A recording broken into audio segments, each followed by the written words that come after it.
నుంచి విడిపించబడ్డాడు, బయటకు రాబడ్డాడు. అప్పుడు దేవుడు ఏం చేశాడంటే ఫలానా తారీఖున చనిపోవలసినటువంటి ఆయన డేట్ ని మరి కొంతకాలము వ్యవధిని పొడిగించాడు. ఇప్పుడు ఆయన మారితే ఆయనకు అప్పుడు రక్షణ కలిగినట్లే. ఆయన మారుంటే అక్కడికి ఆయన ఆ పాప శిక్షణ నుంచి తప్పించబడినట్లే. మనము చాలా సార్లు మాట్లాడుకున్నాము. వ్యభిచారము చేసి పట్టబడినటువంటి స్త్రీని యేసు ప్రభు వారు మరణములోనికి పోనివ్వకుండా రక్షించాడు. దేవునికి స్తోత్రం. ఆవిడ చేసినటువంటి పాపములో నుంచి మనుషులలోనే కాదు, అక్కడ జరిగినటువంటి మనుషుల్లోనే కాదు, పరలోకానికి వెళ్ళడానికి కూడా ఆవిడకి అక్కడే గేట్లు తెరవబడ్డాయి అని మనం అర్థం చేసుకోవాలి. ఆ రోజు ఒకవేళ ఆవిడ అక్కడ దేవునికి ఎదురు పడకుండా ఉండి ఉంటే, చావు బతుకుల్లో ఒకవేళ దేవుడు ఆవిడని ఎదుర్కొనకుండా ఉండి ఉంటే ఆ రోజు ఆవిడ చచ్చిపోయేది. వాస్తవానికి ఎందుకు చచ్చిపోయిందంటే ఆవిడ చేసిన పాపం బట్టి ఆవిడ మరణము వచ్చింది. ఇప్పుడు యేసు ప్రభు వారు అక్కడ నిలబడడం వలన ఆయన చెప్పిన మాటను బట్టి వారందరూ ఆవిడని చంపకుండా విడిచిపెట్టారు.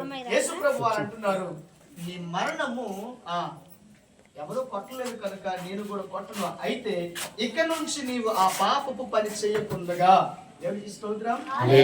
పాపపు పని చేయకుండా పాత రోత జీవితమును విడిచిపెట్టమని అక్కడ వాక్యం తెలియజేస్తాము. పిల్లలు గమనించండి, ఆయన వారి పాపముల నుండి ఆయనే రక్షిస్తాడు గనుక ఆయనకు రక్షించేవాడు అని పేరును అక్కడ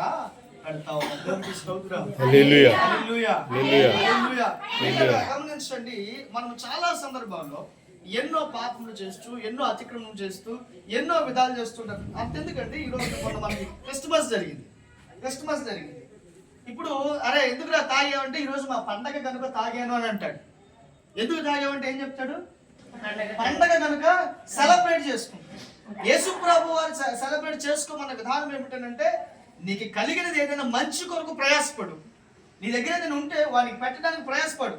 నీ కడుపు మార్చుకుని అవతలకు పెట్టే ప్రయత్నం చేయమని దేవుడు చెప్తే ఇదేమంటాడంటే, నా పండగ కనుక దేవుడు నా దగ్గర ఉన్నది మరొకరు పంచమన్నాడు కాబట్టి నాకు ఒక గ్లాసు, నాకు స్నేహితుడికి ఒక గ్లాసు వేసుకొచ్చాను.